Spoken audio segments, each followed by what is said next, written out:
And if you were here last week, you know that we will kind of follow on what we spoke about in climbing up the mountain. And we had this great plan of climbing up the mountain.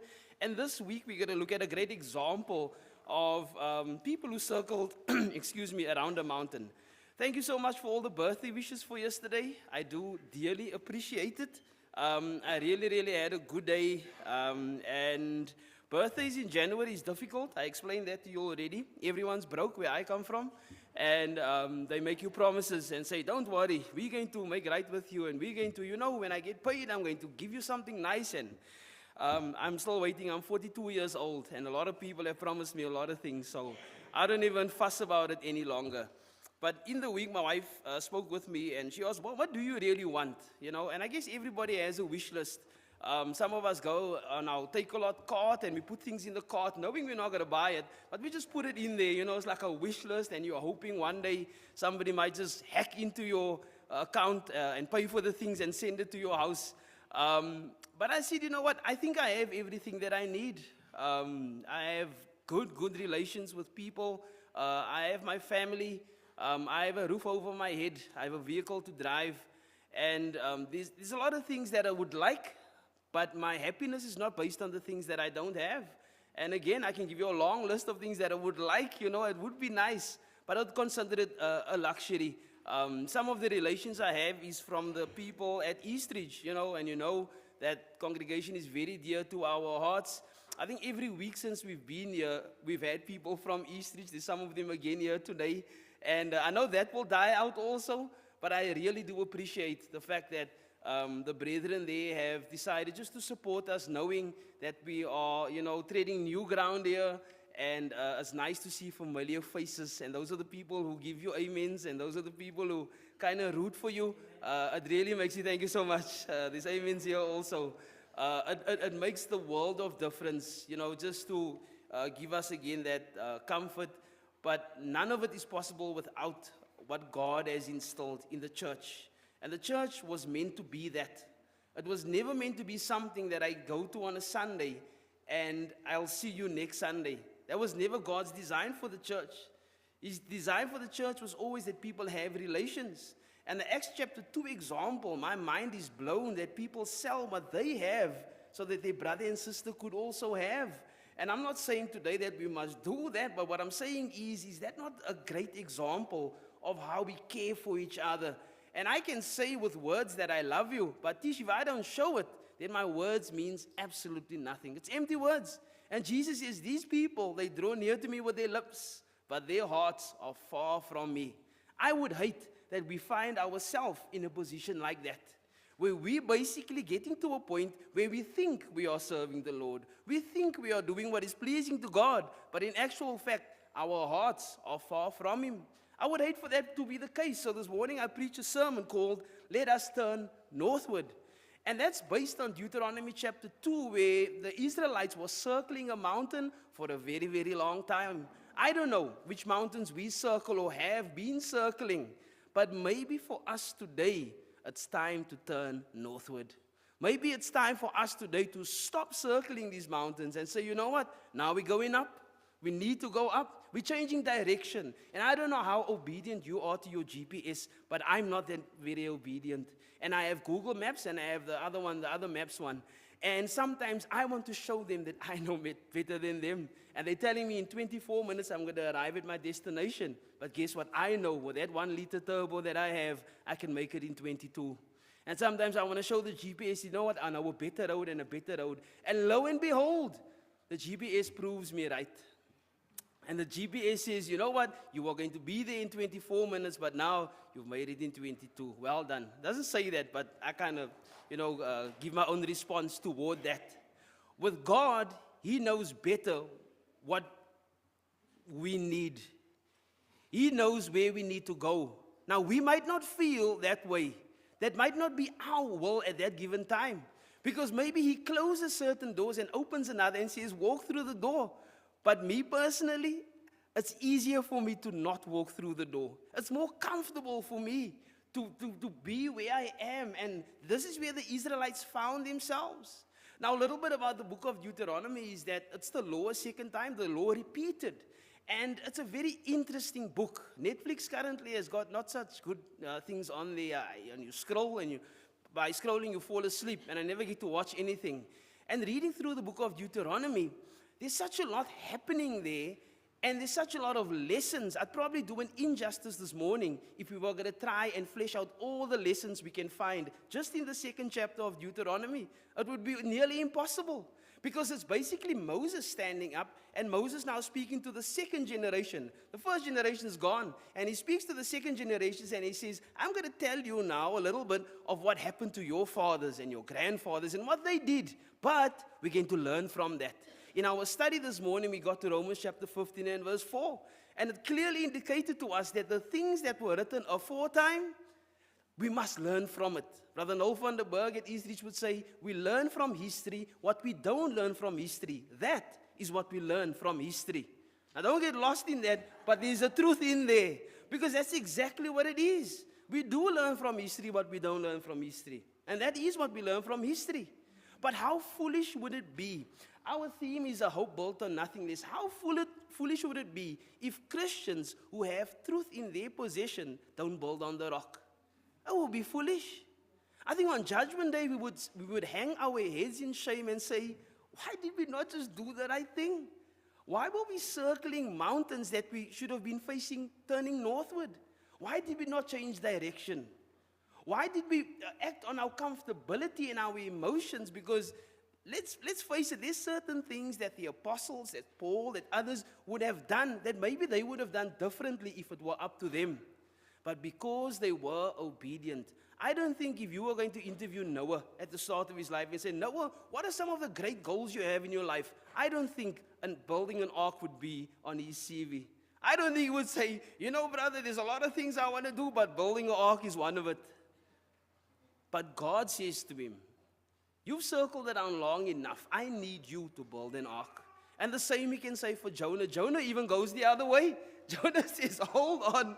I know that this task that you're giving to me, it's not fit for me. It's not built for me. And you and I might be in a very similar position where we feel, Lord, why me? Why would you choose me in my family to be faithful to the Lord and bring others to the Lord? I don't have the confidence. I don't have the willpower. I don't even speak that well. And to bring people to the Lord requires one to speak. You probably don't know Theo 20 years ago. You don't. Because if you did, you probably would not predict that I would be standing in the pulpit this morning. I say that because I've celebrated the birthday. I'm 42 years old, but I can thank God for the things He has done in my life. My commitment was always, I want to get to heaven, and I always would want to help people get to heaven. That's been the commitment. So we have Moses here, and Moses has been tasked the position to lead the people to the promised land. The sad reality is that the people's faith was so weak that they didn't really believe they're going to make it to the promised land. And they were journeying, and lo and behold, guess what? They felt that, you know what, why didn't God just leave us where we were? Why could you not just leave us where we were? The things we had, we were very comfortable there. The food there was good. Where's Brother Gerard? The food there was good. Now we're moving into foreign lands and we're eating foreign things. Brother Stephen spoke about Chinese food. It's one of our favorite things, brother. Even after what you said, it's still one of our favorite things. But we're not going to go to the kitchen or go to the yard. It's dangerous. Moses basically retells of what has happened in the past. I say this because there's a tendency among people, us, that in our everyday life, we do a similar thing where there's been warning, there's been examples, and yet we don't follow suit. Yet we don't do better. And I'm not saying that to a congregation of the Lord's Church here at Somerset West. I'm speaking in general to people.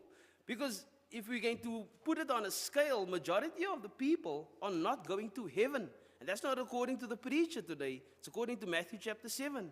Because the broad road is filled with people. And we could ask the question, but why? Why would so many people want to live on the wrong road? Why would so many people want to go to the wrong place? I cannot speak on behalf of all the people on the broad road, but I can say this. I don't think people intentionally want to go to hell. I don't think people intentionally want to do what is wrong. I don't think so. I think logically and practically, if you ask somebody if you had a choice to go to heaven or hell, I believe that most people, if not all, would choose to go to heaven. You see, getting to heaven is one thing, but doing what it takes to get to heaven is another. And sometimes people are maybe not willing to do what it takes to get to heaven. Now, Jesus has done everything. And I guess in hindsight, the Israelites could not see that. But where they are now, they are basically faced in a position where they are uncomfortable, or they should have been uncomfortable, but they became very comfortable walking around a mountain. And it's almost like the hamster in the cage, and the hamster runs on the little wheel. And he runs a lot. And his feet is moving, and the wheel is turning. But he ends up nowhere. And he can look around after running for an hour on the wheel, and guess what? He's still where he was an hour ago. And that's the idea of where Israel is at this given time. If you have your Old Testament, I would encourage you to turn to Deuteronomy chapter 2, and that's basically where we're going to camp for the rest of the sermon, if that's okay. It's easy for people to get into a routine and not want to change that routine. Sometimes God would require of us to change our routine. I'm going to give you an infamous 3 points, and then I'm going to sit down and the lesson will be ours. I can whet your appetite, but I would encourage you to maybe go and find Deuteronomy chapter 1 and read through chapter 2, chapter 3, and you can continue on. And we can continue the reading, and there's so much that happens that I can learn from. That I thank God that we have record of all of these examples. I'm in Deuteronomy chapter 2, and again, at Somerset West, we love to bless people with Bibles. If you don't have Bibles, we would love to bless you with one, or even share ours with you. Then we turned and journeyed into the wilderness of the way of the Red Sea, as the Lord spoke to me. Excuse me. And we skirted Mount Seir for many days. And the Lord spoke to me, saying, you have skirted this mountain, you have walked around this mountain, you have journeyed this mountain for a very long time, long enough. Turn northward and command the people, saying, you are about to pass through the territory of your brethren, the descendants of Esau, who live in Seir, and they will be afraid of you. Therefore watch yourselves carefully. Do not meddle with them, for I will not give you any of their land. No, not so much as one footstep, because I have given Mount Seir to Esau as a possession. I think as people we must stop wanting everything, because God doesn't want us to have everything. Lesson learned. Thank you, Israel, because maybe you wanted to go there and take this land too. God didn't promise you that land, because He kept in mind the others that also needed land. You see, moving in a circle, it stops you from progressing. And last week we had this great idea. We said, you know what? We're going to have the desire to summit. Summit is the bottom? No, it's the top of the mountain. We have that desire. We have the discipline to endure, a dedication to achieve. And then basically we will go to a destination that is worth going. That was our plan last week. What I didn't realize is that maybe some of us, if not all of us, have been circling mountains for a very, very long time, and we haven't turned northward. If we haven't turned northward, there's no way that we're going up the mountain. We'd be going in circles like that hamster, and we won't be going up. Some things in the first few verses, I would say, is that what caught my eye immediately is that there's no progress. There's no progress. They've been wandering. Can you imagine moving for such a long time and ending up in the same place every single time? I think you must get to the point where you say, we've seen this tree before. We've seen this little oak here before. We've seen that river before. So how are we going around for years, seeing the same thing and not changing direction? I say that because in reality, we are in 2026. And sometimes we've been circling mountains that God does not want us to circle. And I don't know what those mountains are. It could be something like a substance abuse. It could be pornography. It could be a sin that besets us. A sin that keeps us back from going up. It could be something that is so detrimental to our salvation, we don't even realize that we've become comfortable. And we have seared our conscience. How do we speak with one another? How do we speak of one another? And I appreciate the fact that there's a prayer group and people mention each other in their prayers. Such a noble thing. Brother E.G. mentioned in his prayer this morning, there's no better presence to be in than the presence of our Lord. And when I have you as my brethren in my prayers and you have me in your prayers, it's the greatest place we can have one another. Brother Gerard, I'll come to your home, I'll eat your food. There's very few things I don't eat. Liver, Brussels sprouts, you name it, brother, I'm there like a bear. My children might say something. No, they will say something, especially Sophie. Moses is speaking to the second generation, excuse me. The first generation is no longer there because they had very, very little faith in God. And they were cursed because of that. They would not see the promised land. They didn't believe that God could get them to Canaan.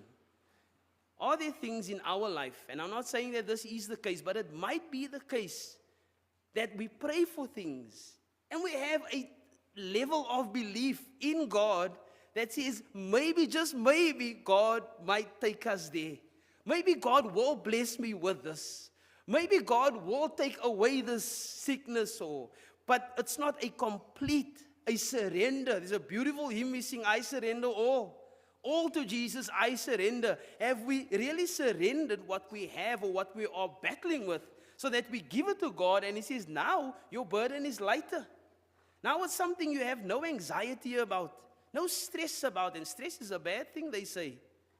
I don't know about you, but I try to sleep at night.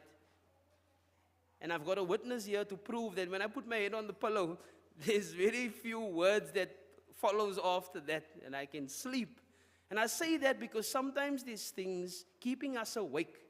And the things keeping us awake is because we've been circling mountains and not making progress. That might not be the case in our life. But spare a thought for the brother or the sister who might be in the same congregation here, in the same row as you, in the same position as you, and they might be facing a very difficult time. I say that because it's good to be kind to people, to spare a thought for people. And when you do that, I don't think much can go wrong. Because as hard as things are and as difficult as things are, we build one another up. It's one of the greatest blessings the church can do. If I don't get built up at the Lord's church, where else can I go? Should I go to my local soccer club? My local book club? Knitting club? Are they going to build me up more than the Lord's church? I would want it to be the Lord's church. And I always say that I receive very warm welcomes here, and I do appreciate that. It really makes a world of difference when you have a brother and a sister who's fighting the same fight and we're moving up the same mountain. It makes the world of difference. There was no progress. And I'm sad for Israel, especially the first generation, because I would have wanted them to see the promised land. We continue reading now, and you'll notice that there are certain points. And when they get to certain points, there was a mark. And the mark was basically, this was the end of it. The end of your circling. Now, it's been almost 40 years. And they got to a point now where God says, Moses, go and tell these people they need to turn northward. Because we're not going another circle around this mountain. And that point, I think it comes in verse 13. So I'm going to continue reading now. And let's see. But we know for now that God did not promise all the land to Israel. There were other people that also was going to be blessed. And I like what he says, because I'll speak, in the next point about the providence of God. He says, therefore, watch us, don't meddle with them. That's verse 5. Verse 6. He says, and keep this in mind, I'm going to come and circle back to it. I know we said we're not going to circle, but we're going to circle back to the verse. That's okay, it's allowed. You shall buy food from them with money that you may eat, and you shall also buy water from them with money that you may drink. For the Lord your God has blessed you in all the work of your hand. He knows you're trudging through this great wilderness. These 40 years the Lord God has been with you. You have lacked nothing. And when we passed beyond our brethren, the descendants of Esau who dwell in Seir, away from the road of the plain, away from Elath and Ezion Geber, we turned and passed by the way of the wilderness of Moab.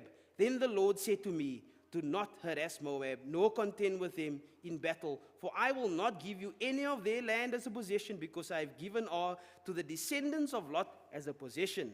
Then Emim has dwelt there in this land, a people as great and numerous and tall as the Anakim. They were also regarded as the giants, like the Anakim, but the Moabites called them Emim. The Hittites formerly dwelt in Seir, but the descendants of Esau dispossessed them and destroyed them from before them and dwelt in their place, just as Israel did to the land of their possession, which the Lord gave them. Now rise and cross over the valley of Zered. So we crossed over the valley of the Zered, and the time we took to come from Kadesh Barnea until we crossed over the valley of Zered was 38 years, until all the generation of men of war was consumed from the midst of the camp, just as the Lord had sworn to them.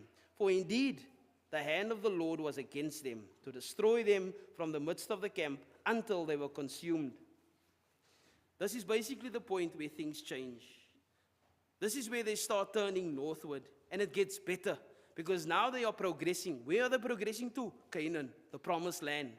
That promise was made initially to the first generation of Israel to say that this is where we are going. But because of their wandering, because of their toiling, because of their skirting, because of them walking and wandering around this mountain for 40 years, it was stalled, the plan was stalled. And now they get to a point where we get to the brook, and basically there was the mark.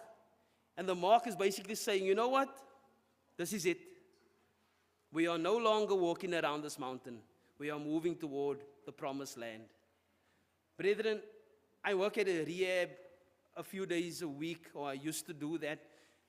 And it is such a wonderful thing, and I know we have some brethren here also, to see someone who's been battling maybe substance abuse, and that person overcomes that addiction. They no longer use it, and they go day to day, week to week, and it starts to become year to year, because they got to a point where all of those things just stopped. It ended, and they were moving now toward the promised land. Very few times do I see people do that. I'm not saying that it's impossible, but very few times do I see people do that without the help of God. Very few times. You see, with God, you always win. Without Him, you never win. And it's a beautiful thing to see somebody coming with a little token to say 10 years clean, 12 years clean. Every day they celebrate, because it's such an achievement. Now for you and I, it might not be a thing, but for them, they are jumping for joy, because there was a mountain they were circling that they are no longer circling. Israel is on the move again now. And Moses is probably praying inside and saying, Lord, let those people just keep their heads in check, because we need to get there. Guess what? Spoiler alert. Moses doesn't make it to the promised land. But his commitment was always there. We need to get the people there. You see, he dies before. He goes up on a mountain, and God says to him, there it is. The very thing that we spoke about a long, long time ago. We've been through many toils and snares and danger and warnings and good times and not so good times. And there's the land, Moses. But unfortunately, you disobeyed. There were certain things that I required of you that you did not do, or you did not do the way that I asked for you to do. The second and third points of the sermon goes like this. The first one was there's no progress. And we really wish there was, but there was no progress, Israel. The second one is that God provides. And I say God provides because they were never without. There was complaints. There was a lot of people saying a lot of things, but they were never without. And when God provided, especially the manna, and I believe He provided manna up until they got to the promised land. And this is the providence of God. And this works in two ways. The first way is miraculously. That's manna. What is it? No, that's what they asked the first time, and that's what manna is. And when the morning dew has settled, guess what? The manna was there. And they could go out and fetch manna, but you only get enough for one day. Only take enough for one day. I said, if the Lord provided manna today, I don't know what people's response would be, but the Lord said, only for today. Because you know how it works. Tomorrow, the manna will appear again, and you only take enough for the day. So the Lord was never leaving them without. He said, you lack nothing.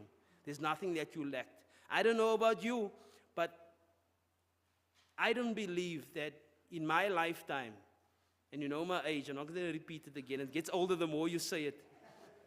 I don't think that we have been without. There's been hard days. There's been difficult days. There's been difficult times. Being a student, being unemployed, growing up in a household maybe where there wasn't always. but we were never without. I can agree and say, yes, I agree with the scriptures that teach that the Lord will never allow for us to be without. He will not. The first way that He has provided for Israel was manna. The only time they collected for 2 days was on the 6th day, because on the Sabbath day, there would not be any manna. So He says that will do for 6 and 7, and then you get to the first day of the week again. But that's the only time you collect more than what is required. The second way that He allowed is the natural way, where He uses people to bless people. And as they were walking through the land, as we just read now, He said, don't meddle with these people, but also, when you go through their land, buy from them. Use your money. And guess what? Sometimes, brethren, we don't want to use our money. Because I know there's a sister at Somerset that will bless me with some baked beans. And nothing wrong with that. But if I have money, and God wants me to naturally just use my money and give it to Pick n Pay, then that's what we do. And God says to them, take your money and buy from them. And in that way, they are also blessed. It's their land. And it's their food. So you buy food from them, and you buy water from them, and then you continue on. You're not making them rich or anything. You're just allowing the service to take place and God to naturally provide. It's still the providence of God. Remember, as good as this tie looks on me, it's still the Lord's. I'm just a steward of it. Please don't ask me for it after service. Because when the preacher says stuff like that, they say, car is nothing. They say, give me your car, preacher, give me your car. I know how it works. It's not going to happen. God said we must use wisdom. He provides miraculously. He also provided naturally. In verse 6, He said, go and use your own money. Philippians 4:19, you don't have to turn there. It says, and my God will supply all your needs according to His riches. Not my riches, not your riches, according to His riches. Everything belongs to Him. Everything was made for Him, by Him, for Him. So He says He will supply everything that you need. Although He wants you to be dependent on Him. The moment we become independent, we don't need God. We really don't. Because if I have enough of everything, I don't need a God to provide for me. So we do not become independent in that way. We continue to be dependent. And God wanted Israel to be dependent on Him. Trust me, let me guide your way. Let me guide you to the promised land. Through Moses, listen to him. And He sends Moses to the people and says, Moses, go and tell them that they must remember the Shema. They must go and remember. This is the end of the Torah, first 5 books of the Bible. Let them teach it to their children. Day in, day out, let them not forget. Your children might remember you for a lot of things, but let them remember you for serving the Lord, being obedient to the Lord. It's the greatest legacy we can ever leave our children. And even if we don't have children, the people who's watching and the people who's listening to us, let them have that legacy at least, to know that, you know what, that brother did his best. He did his best for the Lord, and it shows in our actions. We say that there's no progress. We say that God provides, and He definitely does provide. And the third thing I would say is that do what God says. That's our final point, and we're landing the plane, and we're getting there now. God said, don't conquer Edom. Don't conquer Moab. Don't conquer Ammon. Don't conquer them. Walk through their land. Don't meddle with them. Don't seek arguments with them. I have blessed them also. They are also descendants of Abraham, if you look at it. They must also get. So God did not promise everything to them. It was reserved for them. Live a content life, I would say, if I'm going to make an application. Israel, maybe the wandering in the wilderness did you good so that you can become content. Because maybe you've been eating manna for a long time now and you are at least looking for a change of colors in your plate. So maybe it taught you to become content. And now you leave here and guess what? You're going to get different meals and different food and you're going to see different things. But be content with where you are. And you and I might be in a different position in our life and have different goals and we live in different places and we look differently and maybe we speak differently. But to be a content individual is such a big blessing. It's something that requires us to learn to become. That's what the Apostle Paul said. I have learned to become content. I wasn't born content. I've got a 2-year-old and I'm sure you've heard her. And there's a lot of things she's not content with, and I need to teach her to become content with certain things. Pray for me and Amy. That's not going too good. Don't take what belongs to others, the Lord says to Israel. And I'm obviously skipping through things here because the preacher can really just whet our appetite on a Sunday morning. I can encourage, I can whet our appetite. But let's go back to chapter 2. Let's read further through it. And I've probably given us a little bit of tools now. So as we jump into Deuteronomy chapter 2, you will have an insight. It's almost like you're reading the front part of a book, before you're actually reading the actual book. Don't be envious. Don't be jealous. Don't be discontent. Be grateful, be thankful, and become content. I'm going to fast forward a little bit now, and there were times where they had to fight. There were times where people were in their way that was not going to move. Now, as they came through Moab was afraid of them, and they knew that, you know what, this people's going to take our land, and they said, no, we're just passing by. And so they would go. But if you fast forward to verse 30 with me very quickly. But Sihon, king of Heshbon, would not let us pass through, for the Lord your God hardened his spirit and made his heart obstinate, that he might deliver him into your hand, as it is this day.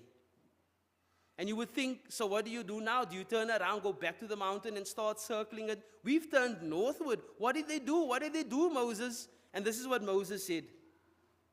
See, I have begun to give Sihon and his land over to you. Begin to possess it. This is the one you take. Some people are going to come in your life, and please don't say that the preacher said we must fight you. But Moses knew that when he gets the direct from God, then you need to fight. There's certain fights that we need to fight, and there's other fights that we need to be quiet about. Sometimes we just need to pass through. Sometimes we just need to pass by. Smile and wave, as they say. Sometimes we just need to do that, and sometimes we get it wrong. Where the fights we need to fight, we don't, and we smile and wave because it's too hard. It's confrontational, and we don't do that as Christians. But there's some fights we need to fight. And it's a sad reality what's happening in our universities, in our schools, in our world today. And there's not a sitcom that goes by where there's not a homosexual. There's not a sitcom that goes by where there's not profanity used.